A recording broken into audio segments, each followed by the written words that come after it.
আচ্ছা, কিছু প্রশ্ন উঠেছে, আমি যদি সেখান থেকে ঘুরিয়ে আবার আপনিও তো যদি শুনতে পেয়ে থাকেন যে এই যে দুষ্ট লোকগুলো ঢুকে পড়ছে, তো কিভাবে ঢুকে পড়ে, তো তাদেরকে কিভাবে সরানো হবে, বা এটা কি দেখতে পাচ্ছে না? উনি বলছিলেন যে 1 বছরে যদি 100 দুষ্ট লোক ঢোকে, তো 5 বছরে 25 বছর, তাই 10,000 ঢুকবে। আরেকটি প্রশ্ন এর সঙ্গে আমরা করতে চাই, উনি বলেছেন আব্দুল নূর তুষার যে বিএনপি তো অভিযোগ পেলে তাৎক্ষণিকভাবে বহিষ্কার করে, আপনাদের 10 জনের বিরুদ্ধে তদন্ত চলছে, কিন্তু সর্বশেষ যেটি হয়েছে, আপনাদের যে 5 জনকে শোকজ করা হয়েছিল কক্সবাজারের ব্যাপারে, তাদের শোকজ প্রত্যাহার করা হয়েছে। এটি আমাদের এখানে যেটা হয় সাধারণত, যে অভিযোগ না পাওয়া গেলে তাদেরকে অব্যাহতি দেওয়া হয়, কিন্তু আপনারা শোকজ প্রত্যাহার করে নিয়েছেন। এটির একটু ব্যাখ্যা আমি প্রথমে আপনার কাছে জানতে চাই, শোকজটা প্রত্যাহার হলো কেন? আচ্ছা, কক্সবাজারের নাসিরউদ্দিন সাহেব, তারপরে হাসনাত সার্জিস, এদের ব্যাপারেই বলছি আমি। জি, আচ্ছা, কি অভিযোগে শোকজ করছিল? ওই যে কক্সবাজার তারা গিয়েছিলেন, একটু চিন্তা করেছিল দেশ ও জাতি নিয়ে। 5 তারিখে একটা দল তার কর্মীরা চিন্তা করবে এই অপরাধে শোকজ করবে। আমি সেটা তার কাছ থেকে জানি, আপনি পরে বলতে পারবেন চাইলে। না, চিন্তা তো উত্তর দিয়েছে, শোকজটা চিন্তার জন্য করে। শোকজের উত্তরে বলেছে যে দেশ ও জাতি এবং ভবিষ্যৎ। প্রত্যাহার কেন? মানে তো তারা যদি নির্দোষ হয় নির্দোষ।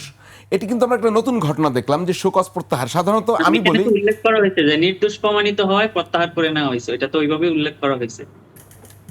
তাহলে অভিযোগটা কি ছিল আসলে?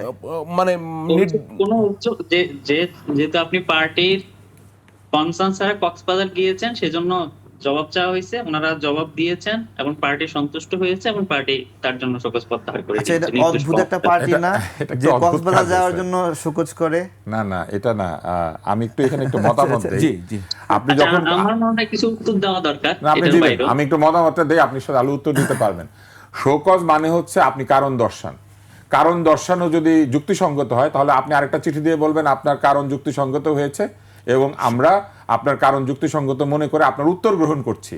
কিন্তু আপনি তো আপনার প্রথম চিঠিটা প্রত্যাহার করতে পারেন নাই। প্রথম চিঠি প্রত্যাহার করলে কারণ দর্শানোর আর কোনো বিষয় থাকে না, কারণ আপনি তো অলরেডি কারণ।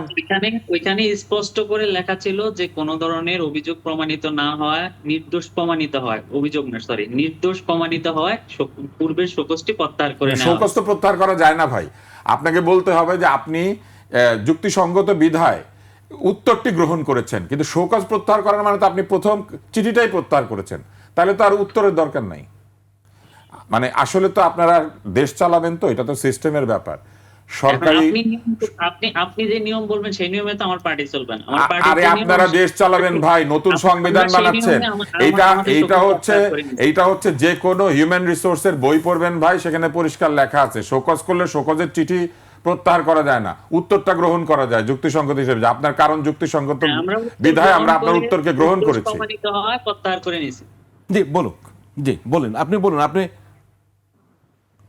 জি বলেন। আমার মনে হয় একটা বিষয়ে উত্তর দেওয়া দরকার, যেমন হচ্ছে তুষার ভাই মানে আসিফের বিষয়ে যতটা না কনসার্ন, ততটাই উনি হচ্ছে এই যে অভিযোগগুলো আসলো ইশরাক সাহেবের বিরুদ্ধে, যে উনি একজনকে তুলে নিয়ে গিয়ে একটা ভিডিও ধারণ করলেন, সেটা তদন্তের বিষয়, কিন্তু উনি ততটা আপনি দাবি করেছেন তদন্ত, আপনি দাবি করবেন। উনি আরেকটা বিষয়ে বললেন যে ওরা অমুক জায়গায় ইট তুলে নিয়ে আসবে, অমুক জায়গায় ওইটা করবে সেটা করবে। আসলে এটা বলার জন্য কলিজা লাগে। মানে আপনার মূলত কি বাংলাদেশের পলিটিক্যাল পার্টিগুলো, বাংলাদেশের তারা মানে কোনো গোয়েন্দা সংস্থা বা কারো বিরুদ্ধে আসলে কথা বলতে চায় না। কেন কথা বলতে চায় না? মূলত এদের আসলে পিছনে গাঁটলে সবার হচ্ছে নানা ধরনের ঝামেলা, এজন্য সবসময় এরা হচ্ছে ভিতর সন্ত্রস্ত থাকে। আমাদের আসলে বলার মতো কলিজা আছে, এই জন্য আমরা বলছি। যখন আমরা দেখছি যে অপরাধ করতেছে অপরাধী, আমরা সেটা নিয়ে কথা বলছি এবং কথা বলবো। তারপর আরেকটা বিষয় যে উনি আরেকটা বিষয় বললেন যে ভাই আমরা তো ভাই বিএনপি 45 বছরের একটা দল, সেখানে হাজার হাজার থাকবে, এই জন্য উনি মানে বিএনপির ওইটাকে জাস্টিফাই করার চেষ্টা করলেন। আপনি জাস্টিফাই করছেন, আপনার এখানে দুষ্ট লোক ঢুকে পড়ছে। আমি আপনার যুক্তিই বলছি যে আপনি এক বছরে 1000 ঢুকলে বিএনপি তো 40,000 থাকবে। আপনি যখন কথা বলছেন আমি কিন্তু কোনো উত্তর দেইনি, আমি আমার সময় জন্য অপেক্ষা করছেন। বলেন অসুবিধা নেই। আপনি অনেকগুলো মিসকোট করছেন, বলেন কি কি করছি। কলেজে নিয়ে আমি আপনাকে উত্তর দিব। জি আপনাকে সময় দেব, উনি বলুক। জি বলুন। তো উনি বললেন যে 40 বছরে অনেক ঢুকে গেছে। আর ভাই একটা সিস্টেম দাঁড়াইতেও তো সময় লাগে। এখন আমরা একটা সিস্টেমকে দাঁড় করানোর জন্য সংগ্রাম করছি, সেখানে আমাদের তো অপরাধ না ভাই, আমরা সংস্কারের কথা বলতেছি, আমরা নতুন সংবিধানের কথা বলতেছি, এটা তো আমাদের অপরাধ না। আমরা তো এই রাষ্ট্রের, আমরা দেখলাম যে রাষ্ট্র, যে সংবিধান শেখ হাসিনাকে তৈরি করেছে, যেই সংবিধান শেখ মুজিবকে তৈরি করেছে, শেখ মুজিবুর রহমান ফ্যাসিস্ট তৈরি করছে, শেখ হাসিনার মতো ফ্যাসিস্ট তৈরি করছে, সেই সংবিধান আমরা সংস্কারের কথা, সেই সংবিধান আমরা আচ্ছা, বাতিল করে নতুন সংবিধান আমরা আপনারা বাতিল একটা করছি। সিস্টেম দাঁড় করানোর জন্য সংগ্রাম করছেন, এদেশের মানুষ বা আমরা কেউ ওই সংগ্রামকে প্রশ্নবিদ্ধ করছি না, আমরা তো আপনাদের চাঁদাবাজিকে প্রশ্ন করছি। আমরা না, যখন আপনি- চাঁদাবাজিকে আপনি- প্রশ্ন করছি তখন আপনারা আপনাদের চেষ্টার কথা বলেন কেন? আপনারা চাঁদাবাজির উত্তরটাই দিবেন, আপনারা বারবার ওটা বলছেন আমরা একটা সিস্টেম দাঁড় করানোর চেষ্টা করছি, ঠিক আছে? আচ্ছা, এইভাবে তো মনে হয় আলোচনা করা যাবে না। আমি প্রত্যেকটা পয়েন্ট ধরে আমি কথা বলতেছি, চাঁদাবাজির উত্তরও দিয়েছি, ওইটার উত্তরও দিচ্ছি। এখন আপনারা যদি প্রত্যেকটা কথা আমাকে, আপনারা দুইজনে একই ইয়ে নিয়ে যদি বসে আমাকে শুধুমাত্র মানে আমাকে কোনো কথা বলতে দিবেন না, তাহলে তো আসলে আর কথা বলা আমার জন্য অসম্ভব আর কি। সরি। আমার মনে হয় ওনাকে কথা বলতে দেওয়া উচিত। জি বলুন আপনি। এতটুকু তো মানে বজায় রাখা উচিত যে আপনারা যখন কথা বলতেছেন আমি কিন্তু নিশ্চুপ, আপনারা ওইখানে আছেন, আমি দূর থেকে কথা বলতেছি, তাতে আপনারা কোনো কথা বলতে দিচ্ছেন না। জি মাহবুব বলুন আপনি। আমি আমার কথার আসলে সিকোয়েন্সটা হারিয়ে ফেলছি। আপনি যেখানে ছিলেন আপনি বলছিলেন যে ওই যে 40,000 যেটা আমি বলেছিলাম সেটাতে ছিলেন, যে 1,000 যদি এক বছরে ঢুকে তাহলে 40 বছরে 40,000 ঢুকেছে, ওইখানে ছিলেন।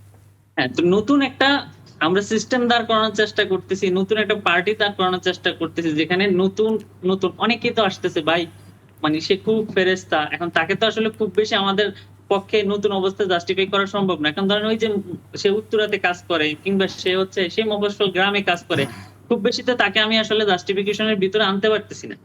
যখনই আমাদের এই কয়েকজন চাঁদাবাজির ঘটনা আসছে, আমরা সাথে সাথে তাদের বিরুদ্ধে স্টেপ নিয়েছি, তাদেরকে আমরা বহিষ্কার করছি। ইভেন আপনারা যদি অপুর স্ত্রীর কাছ থেকে স্ত্রীর বক্তব্যটাও শুনেন, ইভেন তারেক ভাইও কিন্তু সেটা কোট করছে যে এনসিপি কিন্তু এই যে চাঁদাবাজির ঘটনায় আমার স্বামী গ্রেপ্তার হলো, এনসিপি কিন্তু কোনো ধরনের সহযোগিতা করে নাই। কিন্তু অন্য দলগুলো কি করে?